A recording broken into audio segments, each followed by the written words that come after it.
Hey guys, how are you? You ready to go? Hey, let me ask you real quick. Have you ever restored something? Now, I know some of you are really into this, where restoration projects are your hobby, where you take something and you return it back to its original position, its original state. You restore it back to its original quality, and the reason why is usually because it's needed, either from normal wear and tear or just time, because as time goes on, things tend to fall apart. Or maybe you need to restore something because of neglect or misuse that led to some kind of damage. There's all different kinds of reasons to restore something, and maybe you've restored something like an old car. Has anybody restored a car before? Yeah, there's a few of you that have done that. I think that would be awesome. To take an old car and restore it. And whenever you see those before and after pictures, it's incredible. The car looks like it's brand new. You have something that you found in a junkyard, and now if you restored it, you could sell it for some serious cash. I've always thought it would be awesome to restore an old classic fastback Mustang, like a 67 GT 500. The problem is, I don't have any of those skills, none of them. Some of you have heard the story about me trying to teach Kelly how to change a flat tire and how my pride and that backfired in my face. If you haven't heard that story, too bad. Never telling it again. It's a one-time thing. Or maybe you restored a piece of furniture, like an antique piece of furniture that's been in your family for decades, or you bought it in a shop, and when you got it, the thing was busted, just beaten up, falling apart. But then after you restored it, it's gorgeous. It goes from a $3 piece in a garage sale, and now it's the favorite piece in your house. Or maybe that's what you've restored. It's something with your house. How many of you have ever done a home restoration project? Yeah, I can see the hands go up cool, thanks for reminding me of that. That was a nightmare. Those are a beast, right? Maybe you bought and flipped a house, or maybe you redid your kitchen or another room in the house. Or maybe you have kids, and that's why you have to do home restoration projects, because they're little tornadoes. For me personally, whenever I see my wife looking around a room like this, and she's got a tape measure in her hand, a little bit of an anxiety boost for me right there. Guys, you know what I'm talking about. Whenever you see your wife walking around the house with a tape measure, it's great, how much is this gonna cost? Now, whatever you've restored before, my question with all of it is, why? Why restore anything? Why not just get rid of something that's busted and broken down and rusted out and damaged and just buy something new? Why would you spend the time, the energy, the money on something that's broke? Just get something new. Well, the simple answer is, the reason why you restore anything is because you see it has value. It's because you know that it has a purpose. And most of the time, there is something that you still love about whatever that is. And restoration is not just physical things either. Anytime you encourage someone, you're trying to restore them. You're trying to restore hope to them. You're trying to restore courage to them, hence encouragement. Or when you try to restore a marriage, if you humble yourself, if you do the hard work, if you're going to counseling, you're trying to restore the marriage because you realize, man, this does have value. I do love my spouse, and our marriage and my spouse still has purpose that's worth restoring. Why restore anything? Love, value, and purpose. That's why we restore anything. Love, value, and purpose. Now, the end of John is not the resurrection. Jesus was killed, then he rises from the dead 3 days later. This actually happened. Our entire faith is built on this one historical moment. Jesus died and he rose from the dead. But the end of John is not the resurrection of Jesus. It's restoration. John's got a very specific truth that he ends his gospel with. It's for you and it's for me. And he's got a very specific action step. So the question is, how will you respond? Because it's really easy to think that this is the end. Tim said that this is the end of this series that we started in 2022, which is crazy to think about. But this isn't the end. In actuality, everything's just getting started. So a lot's happened in this story. Let me catch you up. Jesus was arrested and then he was crucified. Crucifixion was by far the most brutal and humiliating form of execution back then. And this, so it seemed, that this crucifixion meant, everything was for naught. Everything's over. The disciples thought Jesus was the king they were waiting for.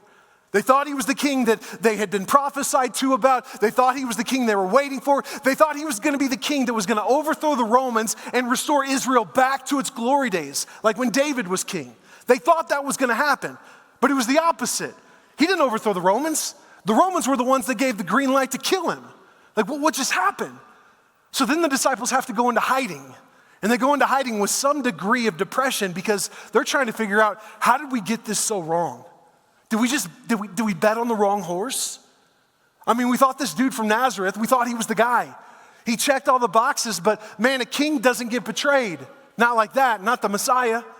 A king doesn't get arrested, and a king definitely doesn't get crucified. So did we just make a massive mistake? They wondered if they just wasted 3 years of their life. They go into hiding because, well, man, are we going to get killed now? They killed Jesus. Why wouldn't they kill the guys that are following him? So they're hiding, and it's later that day on Sunday, the resurrection day. They're hiding, and then all of a sudden they hear a bang on the door. And they're thinking, this is it. They found us. Now this is our fate. There's nowhere we can run. We can't get out. There's no back door. There's no window we can sneak out of. Here it is. So they just gently and very slowly open the door, and Mary barges in. She's all excited. She's out of breath, and she says, guys, Jesus is alive. I went to the tomb, and he's not there. And their first reaction is, Mary, that's not cool. Like, don't mess with us this way. Like, that's not even funny. What do you mean of course he's dead?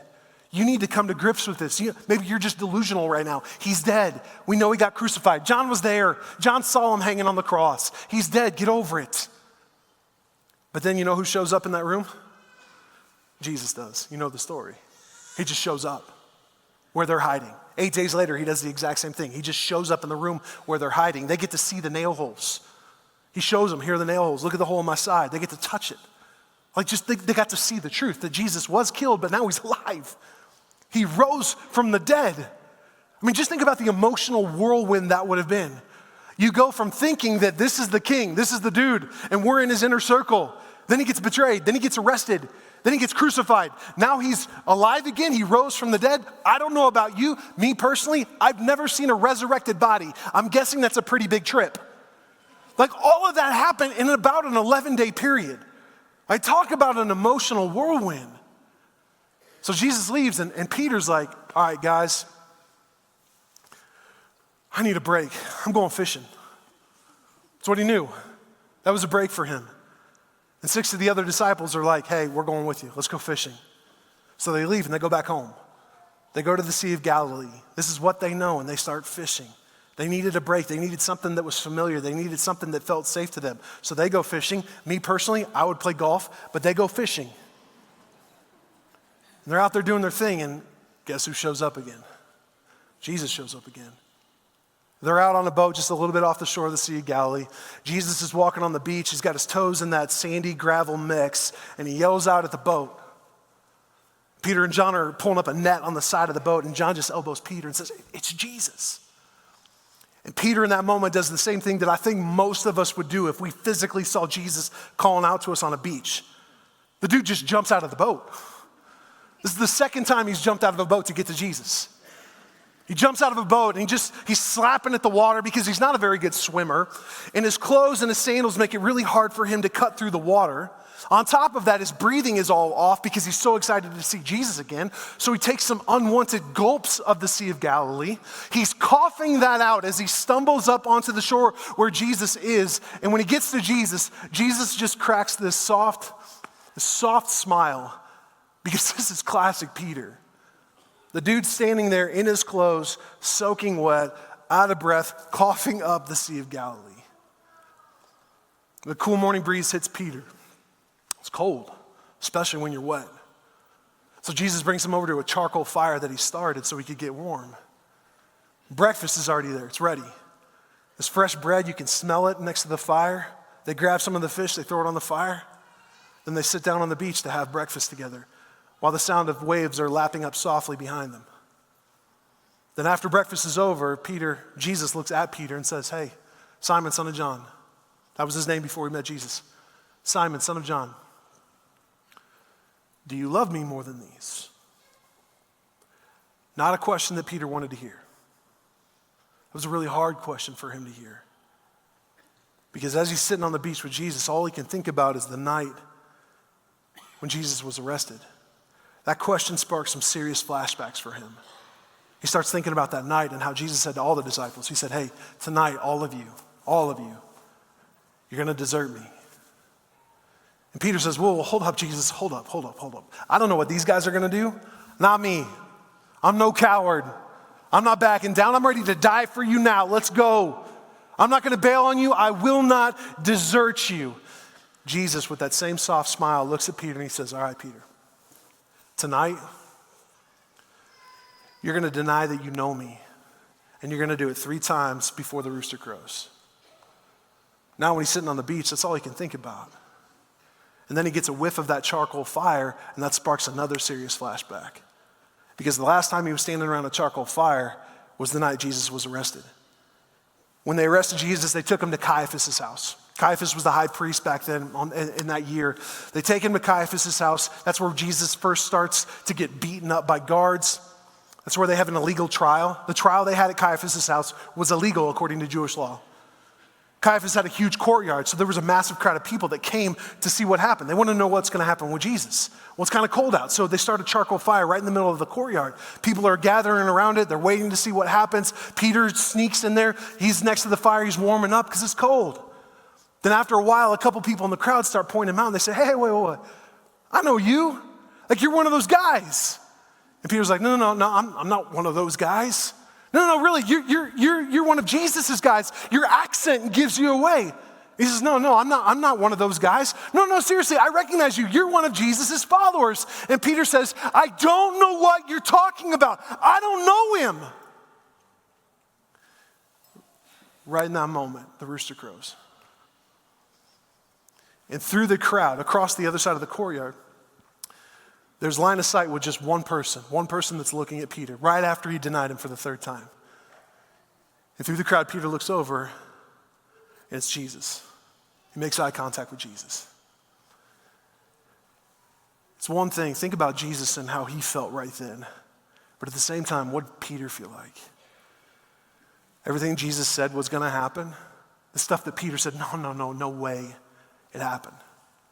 Peter denied him, and he knows it. So all of a sudden he's just overwhelmed with shame, and he just takes off weeping.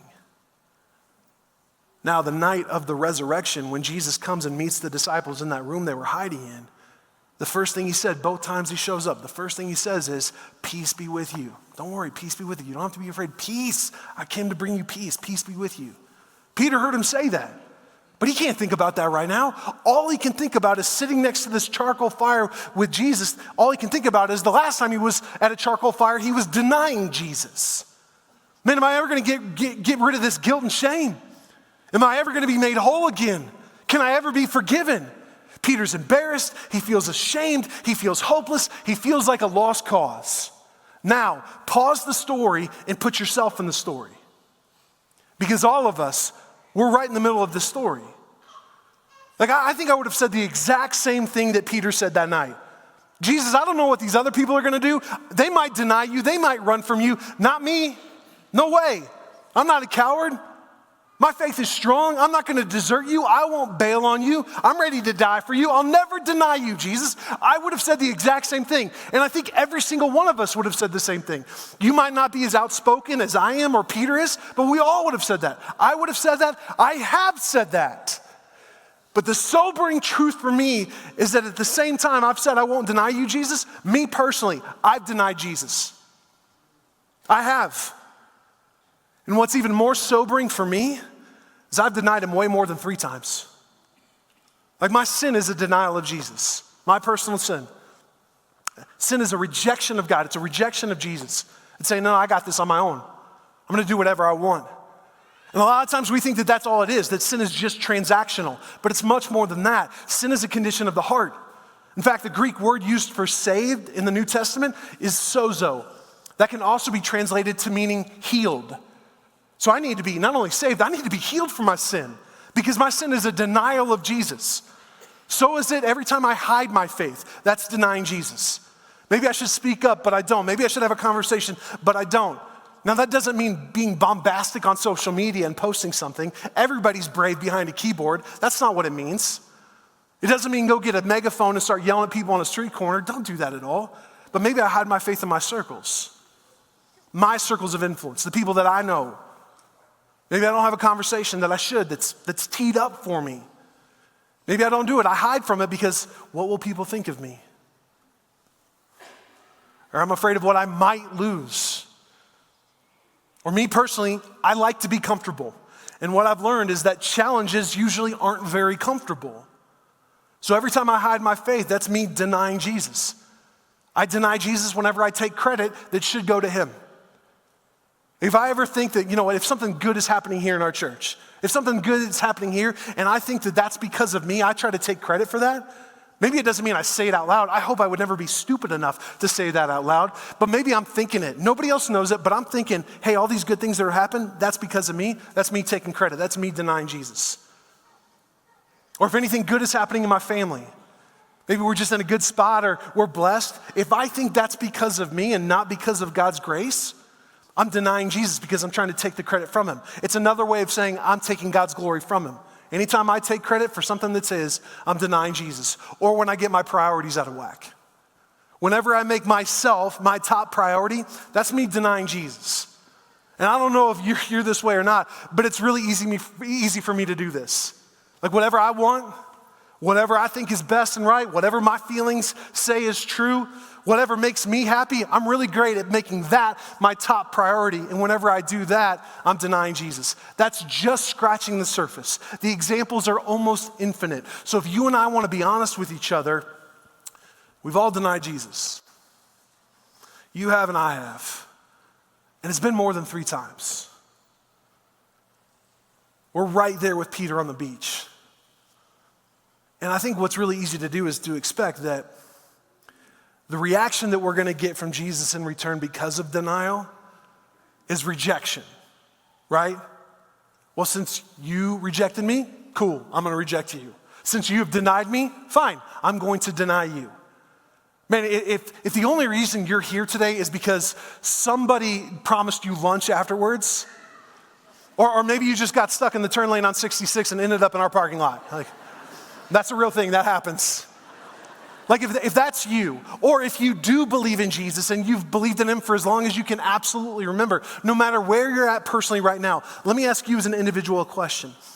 Are you living with an expectation that Jesus is going to reject and deny you because of this? Fill in the blank. Is he going to reject and deny you because of that thing that's popping into your mind right now? Why wouldn't he, right? Well, my story, what I struggle with, where I've been, what I've done, because I have denied him, why wouldn't Jesus reject and deny me? After all, that's what you've experienced from other people, right? You've been denied by other people. You've been rejected by other people. You've been hurt by other people. You've been betrayed. You've been lied to. You've been lied about. On top of that, we live in a world right now that denial is the first response to you if you slip up in the slightest way. Or if you step outside of the lines that the world determines, whatever those cultural lines are, if you step out of those lines, you're denied. So why wouldn't Jesus do the same thing to you and me? The expectation that we have is rejection. But the reality, this is the great news. The reality is restoration. Jesus asked Simon Peter, Simon, son of John, do you love me more than these? Well, yes, Lord, Peter replied. You know I love you. Then feed my lambs. Jesus repeated the question, Simon, son of John, do you love me? Yes, Lord, Peter said, you know I love you. Then take care of my sheep. A third time he asked him, Simon, son of John, do you love me? Peter was hurt when Jesus asked the question the third time. He said, Lord, you know everything. You do. You know everything. You know I love you. Jesus said, then feed my sheep. Why so repetitive? I mean, to be honest, Jesus kind of sounds like the crazy ex-girlfriend. Do you love me? Well, how much do you love me? Do you really love me? I mean, is he needy? I mean, does the guy need affirmation? And poor guy, does he need to be affirmed by the guy that brutally just denied him and bailed on him? Is that what's going on? No, not at all. Actually, what's going on is something I think we can easily gloss over. This question, do you love me? That wasn't for Jesus to hear. It was for Peter to say. I mean, think about it. Jesus already knew. Peter acknowledged that he already knew. Jesus didn't need to hear Peter say it, but Jesus knew that Peter did need to say it. Peter needed to hear himself say it. And maybe that's exactly where you're at right now, where you need to hear yourself say, yeah, Jesus, I love you. 3 denials, and he gave him 3 opportunities to say, I love you. The great news is because of the resurrection, I've denied Jesus far more than 3 times, and I'm guessing you probably have too. Well, because of the resurrection, as many times as you've denied him, you get that many chances to say, I love you. Peter's not being rejected at all. The far other end of the spectrum. He's being restored. And that's the truth that John's writing for you also. Like all of us have denied Jesus. We all have. Either we've walked away from him or we never acknowledged him in the first place, or because of our sin, we've sinned against him. We all have denied Jesus. But the great news is because Jesus willingly died for you. He was very clear. Nobody takes my life from me. I lay it down voluntarily because he willingly died for you to pay for your sin, to pay for your rejection, to pay for your denial, to do the same thing for me. And then because he rose from the dead, the great news is your denial is not final. Denial isn't final. So here, right now in this moment, you as an individual are being asked the exact same question. Like wherever you're at today, every single one of us in this room, everybody joining online, we're all in a different place. Like maybe right now you're in a spot where you're just winning at life. You're just killing it. Life is going great. Or maybe right now you're in a spot where you have a plan to take your life. Like you've already thought about how you're going to do it. Or maybe you're in a spot where you're having great success, or right now you might be in the biggest struggle you've ever experienced. Maybe right now you have incredible confidence and rightfully so, or maybe you're just terrified and rightfully so. Maybe you're a great example for other people, and maybe you've got a part of your story that you hope nobody ever finds out about. Whatever has happened in the past, whatever's going on in the present, and whatever will happen in your future, you as an individual are being asked the exact same question right now. Do you love me? That's what he's saying to you. So what's your answer? Well, Matt, it's not that easy. Yeah, actually it is. Let's not overcomplicate it. Do you love me? No, seriously, you don't understand. I've done too much to be restored. No, he didn't ask about what you've done. Do you love me? No, I wish it was that easy. No. And let me just say it as directly and graciously as I can. That doesn't matter. The question still remains, do you love me? Don't overthink it. Don't overcomplicate it. Don't make excuses. Don't ignore it. Just answer the question that he's asking you. Do you love me? Jesus has made restoration possible to you because of his death and resurrection. Why? Because he loves you. Because you're valuable to him and because he has purpose for you. That's why. When Peter said yes, Jesus says to him, okay, I tell you the truth. When you were young, you were able to do as you liked.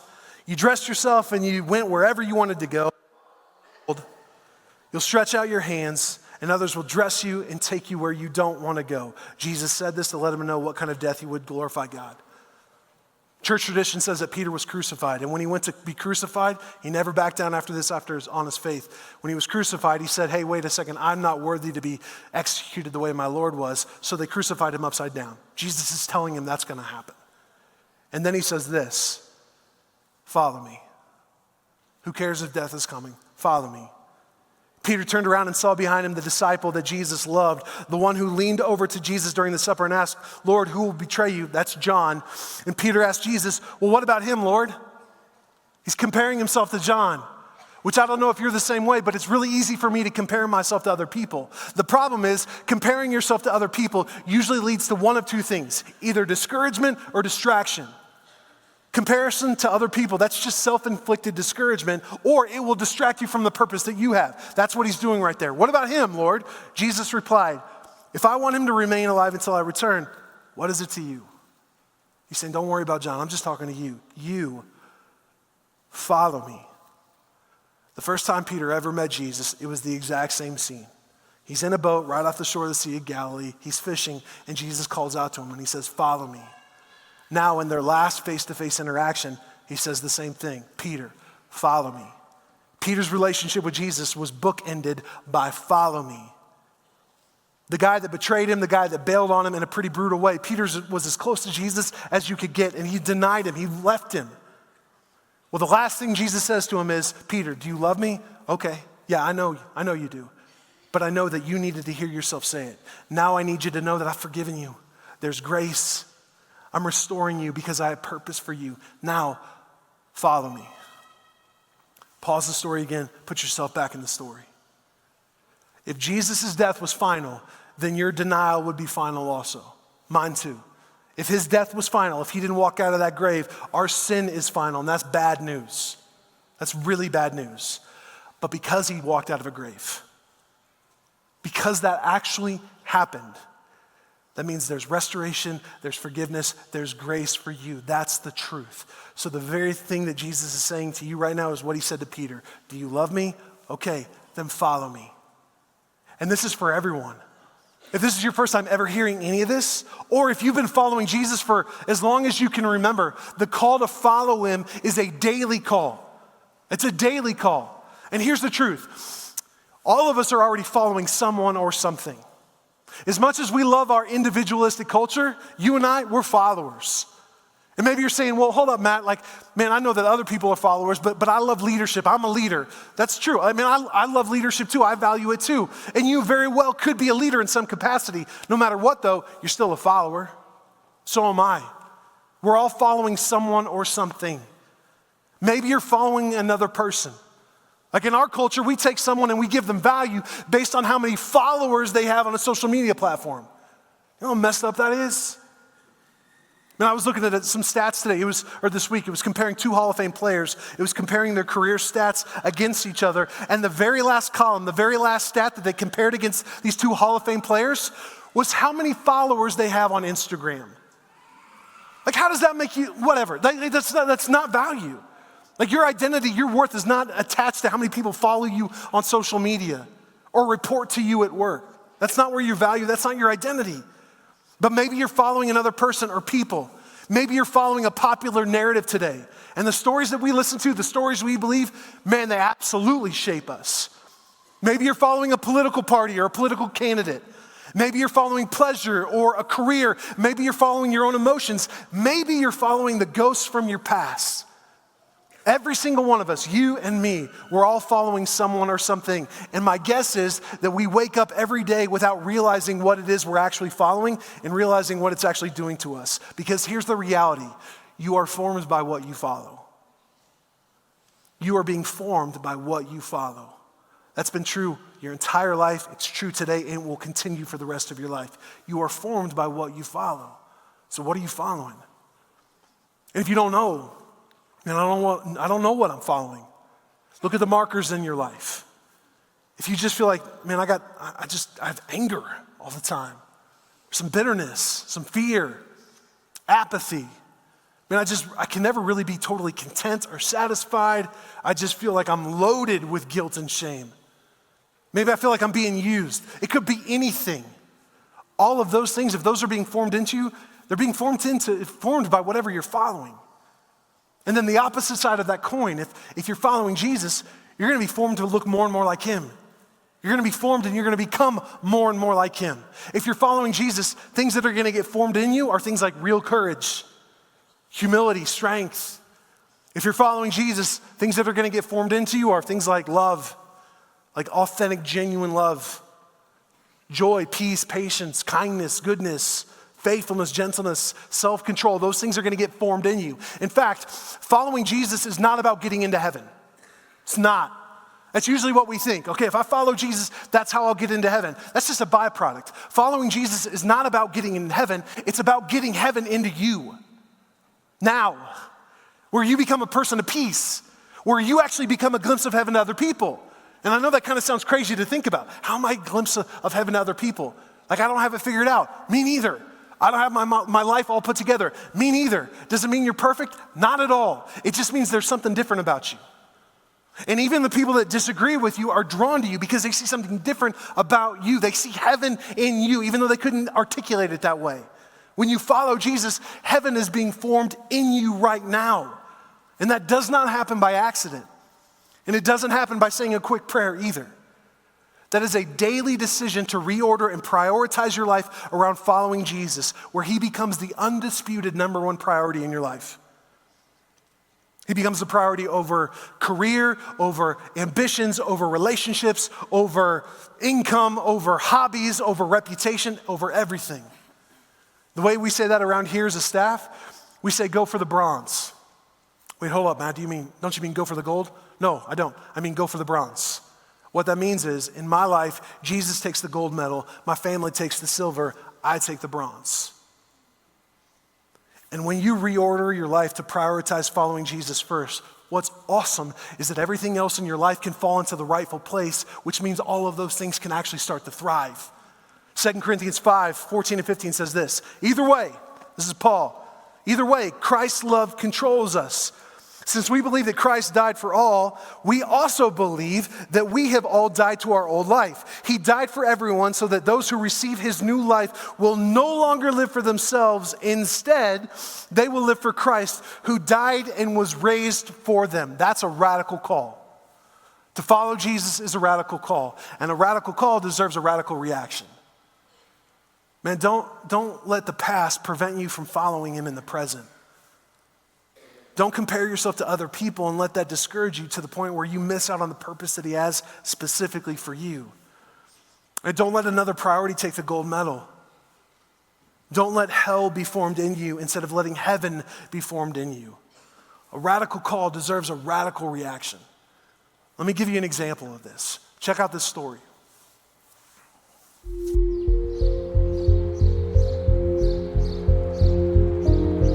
By the time I was 18, I had done pretty much every drug there was out there, at least a few times, and I drank booze most days out of the week. I don't know how I ever made it through high school, but I was definitely not a good student, not a good friend, not a good brother, son to my family, my parents, my sisters. It was a very stressful time. They didn't really like me when I was in high school, but eventually God pulled me out of that when I was 19. I got sober on January 1st, 2015.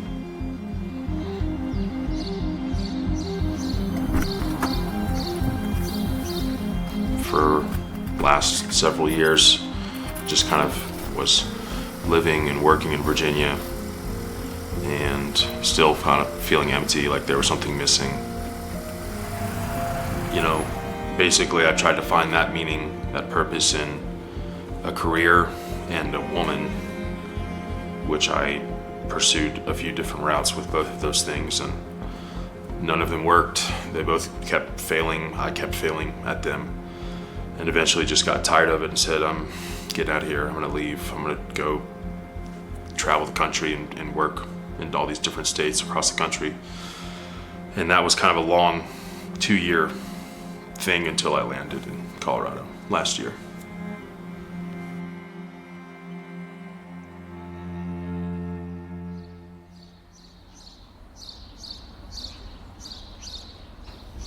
I was in a pretty low spot. I started working for a different company, and the general manager there just randomly out of nowhere asked me if I was a church-going man, and if I was, that I should go to this church on Route 66, LifeBridge, that I had already seen, actually. I'd already seen the church.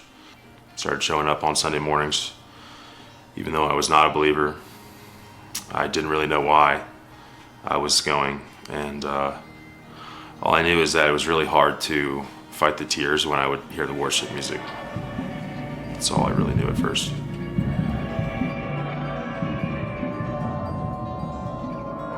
One morning driving into work, I prayed to Jesus for the first time, specifically, and I just said, hey, I'm here.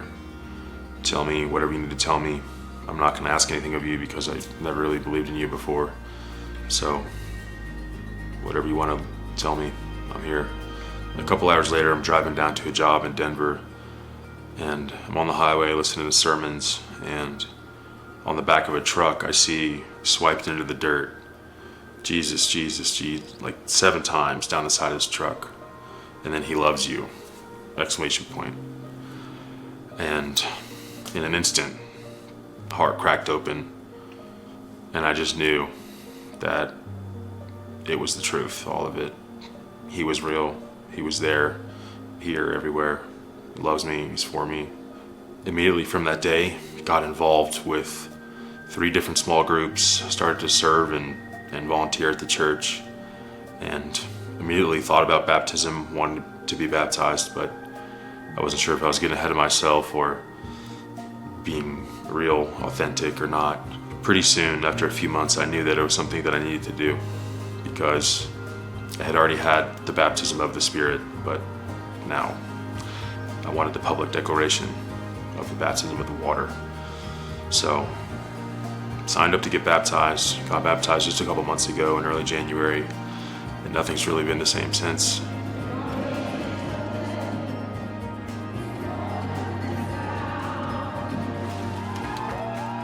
Yeah, like a lot of people have said, like, man, you really dove in and you really had a radical reaction. And I'm like, what other reaction can you have?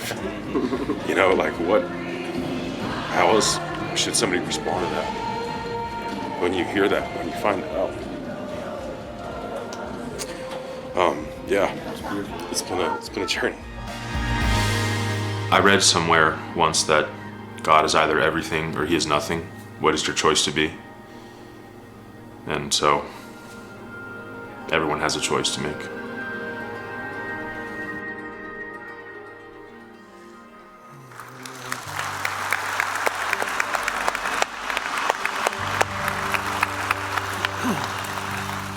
Jake's story is just getting started too. A radical call deserves a radical reaction. The radical reaction today is to follow him. So if Jesus is king, follow him. If you want restoration, follow him. If you want forgiveness, follow him. If you want healing, follow him. If you want purpose, follow him. If you want grace and truth, follow him. If you want heaven formed in you, follow him. If you believe that Jesus is the Son of God, that he died on a cross for you and he rose from the dead, then follow him. If you just want Jesus, if you want him, follow him. Because he made restoration possible for you, because he values you, he has purpose for you, and he loves you. So the question still remains, do you love me? Do you love me? If the answer is yes, follow him. And that's gonna look different for all of us in here. Like maybe you already are following him and that's just a reminder. Like stay faithful, keep going. Each day we prioritize our lives about following him first. Or maybe you've slipped a little bit, you've kind of backslid a little bit, or you've been away. Now you need to get back to following him daily. Maybe you need some more spiritual disciplines that work for you, that you can center your life on, spending time with him, to be with him. Maybe it's something like Rooted, signing up for that and getting plugged in with another group of people so together in community, hey, what's it look like to follow him? Let's do it together. Or maybe your next step to follow him is to get baptized. Like when Peter preached the gospel in Acts 2, not too long after this, it said 3,000 people were cut to their heart. And they said, Peter, what do we need to do? Peter said, repent, which just means turn away from your sin, repent and be baptized. Baptism is saying, I'm all in. Saying, hey, I believe Jesus is the Son of God. He died and rose for me. He is my Lord. He's my Savior. I want to follow him. The very first step is to be baptized. Then some of you, you've never taken that step. You believe in Jesus, but you haven't been following him, or you've never taken that first step to be baptized. Today's the day. Some of you, maybe you were baptized a long time ago, but you didn't feel like it was yours. You felt coerced or forced that it wasn't yours, and today it can be yours. Maybe you feel that pull right now. If you do, man, that's your next step. And then some of you came today not planning on being baptized at all, but it's time. Like you're being stirred, you want to respond. That's your step. It was really cool. In the 8 o'clock service, there was a girl that came today. She said it was her second time here. The reason she came, Jake invited her. She left the service, went to her car, felt like God was saying, hey, it's your time to be baptized. Came back inside and got baptized. It's awesome. Maybe this is you. If you're ready to answer yes, I love you. If you're ready to follow him and you haven't taken that step, man, we get to do it today. It's time to get baptized. We have all the stuff back there that you need. We have shirts, we have shorts, we have brand new underwear. I promise you it's not used. We got towels, we've got people back there that will pray over you, that will answer any questions that you have. Personally, I would love to get a chance to baptize you. If that's your step, I'm gonna go off the stage right now. I'm gonna walk through those doors. Come with me. Let's go.